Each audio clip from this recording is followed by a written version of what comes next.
എവിടെ നോക്കിയാലും യുദ്ധങ്ങളാണ്. യുദ്ധങ്ങൾ മാത്രമാണോ? അതിനെക്കുറിച്ചുള്ള അനേക കിംവദന്തികൾ നമ്മൾ കേട്ടുകൊണ്ടിരിക്കുക.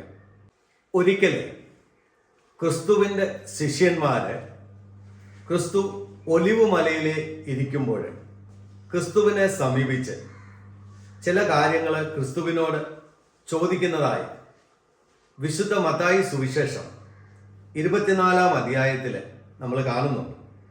അവൻ ഒലിവുമലയിൽ ഇരിക്കുമ്പോൾ ശിഷ്യന്മാർ തനിച്ച് അവനെ സമീപിച്ചു പറഞ്ഞു, ഇതെല്ലാം എപ്പോൾ സംഭവിക്കുമെന്ന് നിന്റെ ആഗമനത്തിൻ്റെയും യുഗത്തിൻ്റെയും അടയാളം എന്തെന്ന് ഞങ്ങൾക്ക് പറഞ്ഞു തരണമേ എന്ന് യേശു പറഞ്ഞു.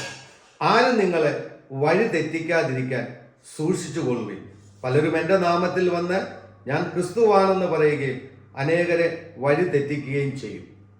ആദ്യമായി ക്രിസ്തു ശിഷ്യന്മാരോട് പറഞ്ഞു കൊടുത്ത ഒരു കാര്യമാണ് ക്രിസ്തുവിൻ്റെ വരവും ലോക അന്ത്യത്തിലും ആദ്യം നടക്കുന്ന ഒന്നാണ് അനേകരെ ക്രിസ്തുവിൻ്റെ നാമത്തിൽ വഴിതെറ്റിക്കുക. ക്രിസ്തുവിൻ്റെ പേര് പറഞ്ഞ് ക്രിസ്തുവിൻ്റെ നാമം പറഞ്ഞ് അനേകരെ വഴിതെറ്റിക്കുക. അപ്പൊ ക്രിസ്തു പറഞ്ഞു, ആ നാമത്തിൽ നിങ്ങളെ ആരും വഴിതെറ്റിക്കാതിരിക്കാൻ നിങ്ങൾ സൂക്ഷിച്ചുകൊള്ളുവിൻ. പിന്നെ അടുത്തതായി ക്രിസ്തു പറയുകയാണ്, നിങ്ങൾ യുദ്ധങ്ങളെപ്പറ്റി കേൾക്കും, അവയെപ്പറ്റിയുള്ള കിംവദന്തികൾ. നമുക്കറിയാം, ഇന്ന് എവിടെ നോക്കിയാലും യുദ്ധങ്ങളാണ്. യുദ്ധങ്ങൾ മാത്രമാണോ?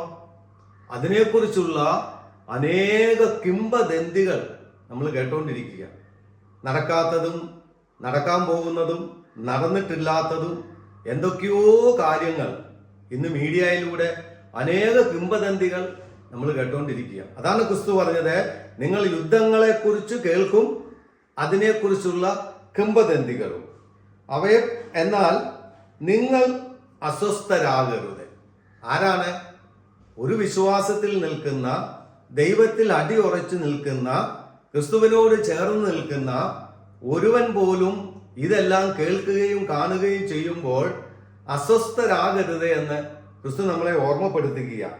എന്നാൽ പിന്നും ക്രിസ്തു പറയുകയാണ്, ഇതെല്ലാം സംഭവിക്കേണ്ടതാണ് എന്ന് പറഞ്ഞാൽ ഇന്ന് നടന്നുകൊണ്ടിരിക്കുന്നതും ഇനിയും വരാനിരിക്കുന്നതും ഇതിനു മുമ്പേ കടന്നുപോയതുമെല്ലാം സംഭവിക്കേണ്ടതാണ്. ഇനി വീണ്ടും പറയുകയാണ്, ജനം ജനത്തിനെതിരായും രാജ്യം രാജ്യത്തിനെതിരായും ഉണർന്നെഴുന്നേൽക്കും. വളരെ സത്യമല്ലേ?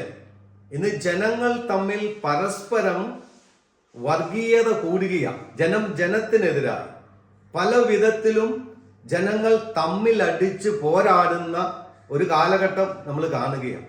വീണ്ടും പറഞ്ഞു, രാജ്യം രാജ്യത്തിനെതിരായി. ഒരു രാജ്യം മറ്റൊരു രാജ്യം പിടിച്ചടക്കുവാനും ഒരു രാജ്യം മറ്റൊരു രാജ്യത്തോട് ശത്രുത വെച്ച് പുലർത്തി. രാജ്യം രാജ്യത്തിനെതിരായും, പിന്നെയും പറയുകയാണ്, ജനം ജനത്തിനെതിരായും രാജ്യം രാജ്യത്തിനെതിരായും ഉണർന്നെഴുന്നേൽക്കും. ക്ഷാമങ്ങളും ഭൂകമ്പങ്ങളും പല സ്ഥലങ്ങളിൽ ഉണ്ടാകും. ഇന്ന് നമുക്കറിയാം, ഭൂകമ്പങ്ങൾ പല സ്ഥലങ്ങളിൽ ഉണ്ടായിക്കൊണ്ടിരിക്കുന്നു. ഇനി അത് വലിയ തോതിലുണ്ടാകും. വീണ്ടും നമ്മൾ ഓർക്കുക, ക്ഷാമങ്ങൾ ഉണ്ടാകും. ഭക്ഷ്യക്ഷാമങ്ങൾ ഇനി ലോകത്തെ വർദ്ധിച്ചു വരും. ഇപ്പോൾ തന്നെ അത് പല സ്ഥലങ്ങളിലും തുടങ്ങിക്കഴിഞ്ഞു. അത് ഇനിയും കൂടി വരുമെന്ന് നമ്മളെ ഓർമ്മപ്പെടുത്തുകയാണ്. ഇതെല്ലാം ഈറ്റു നോവിൻ്റെ ആരംഭം. ഇതൊന്നും അവസാനമല്ല, ഇതെല്ലാം വെറും ആരംഭമാണ്. ഇനി നമ്മൾ കാണുകയാണ്, അവർ നിങ്ങളെ പീഡനത്തിന് ഏൽപ്പിച്ചു കൊടുക്കും, അവർ നിങ്ങളെ വധിക്കും. ഇന്ന് ദൈവനാമം പ്രഘോഷിക്കുകയും ദൈവനാമത്തിൽ ഇറങ്ങിത്തിരിക്കുകയും ചെയ്യുന്നവരെ ഇന്ന് ഒത്തിരിയേറെ സ്ഥലങ്ങളിൽ പീഡിപ്പിക്കപ്പെട്ടുകൊണ്ടിരിക്കുന്ന കാഴ്ച നമ്മൾ നിരന്തരം കണ്ടുകൊണ്ടിരിക്കുകയാണ്.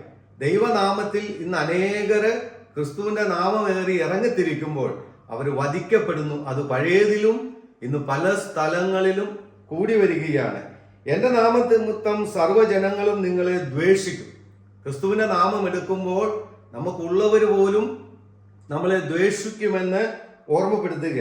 അനേകരെ വിശ്വാസം ഉപേക്ഷിക്കുകയും പരസ്പരം ഒറ്റിക്കൊടുക്കുകയും ദ്വേഷിക്കുകയും ചെയ്യും. ഇങ്ങനെയെല്ലാം കണ്ടു കഴിയുമ്പോൾ അനേകർ ദൈവവിശ്വാസത്തിൽ നിന്ന് വ്യതിചലിച്ചു പോകും.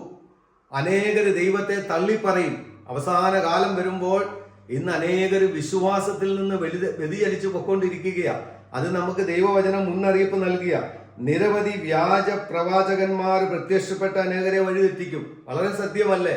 ഇന്ന് അനേക വ്യാജ പ്രവാചകന്മാര് നമ്മുടെ സമൂഹത്തിൽ കൂടി വന്നിട്ട് നേരായ മാർഗത്തിൽ പോകുന്നവരെയും ദൈവത്തിന്റെ അടുത്തേക്ക് പോകുന്നവരെയും സ്വർഗരാജ്യത്തിന്റെ കവാടത്തെയും അനേക വ്യാജ പ്രവാചകന്മാരെ തെറ്റായ വഴികളിലൂടെ ജനങ്ങളെ നടത്തി അവരുടെ വഴികൾ അടച്ചു കളയുമെന്ന് ദൈവം നമ്മളെ മുന്നറിയിപ്പ് നൽകുകയാണ്. അതും ഇന്ന് സംഭവിച്ചുകൊണ്ടിരിക്കുകയാണ്.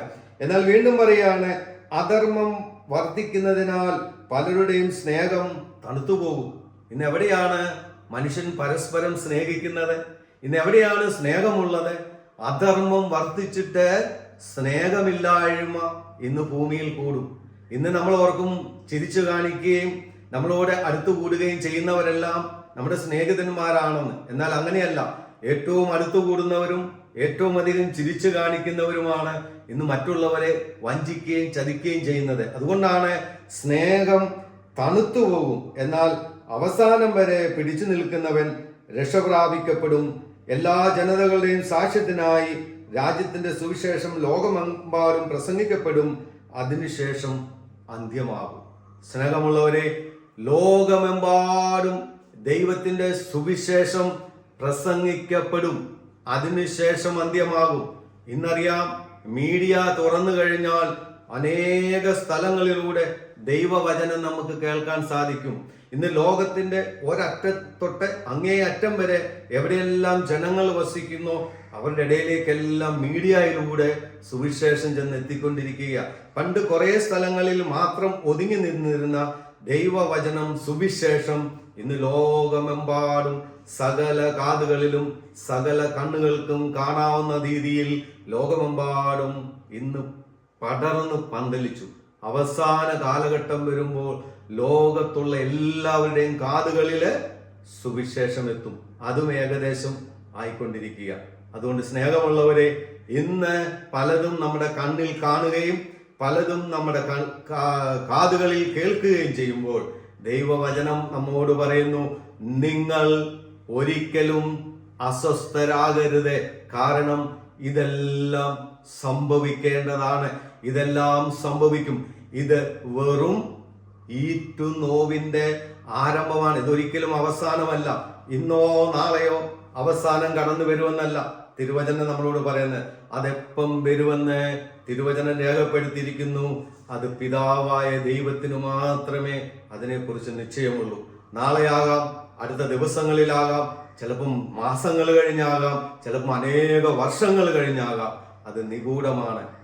അതുകൊണ്ട് ദൈവത്തിൽ അടിയുറച്ച് വിശ്വസിക്കുന്ന പ്രിയപ്പെട്ടവരെ, എന്തെല്ലാം കേട്ടാലും കണ്ടാലും നിങ്ങളുടെ മനസ്സ് അസ്വസ്ഥമാകല്ലേ. ദൈവത്തിൽ വിശ്വാസം അർപ്പിക്കുക, ദൈവത്തിൽ പ്രത്യാശ അർപ്പിക്കുക. ഇതെല്ലാം സംഭവിക്കുമ്പോൾ നമ്മൾ അസ്വസ്ഥരാകരുതേ എന്ന് തിരുവചനം നമ്മളെ ഓർമ്മപ്പെടുത്തുക.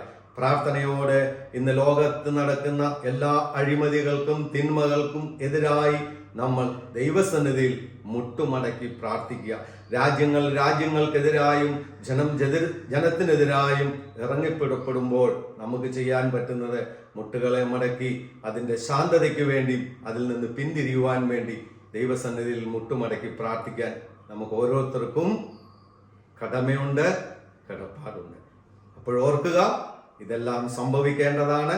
ഇതെല്ലാം സംഭവിക്കുമ്പോൾ നിങ്ങൾ അസ്വസ്ഥരാകരുത്. ദൈവം നിങ്ങളെ അനുഗ്രഹിക്കും.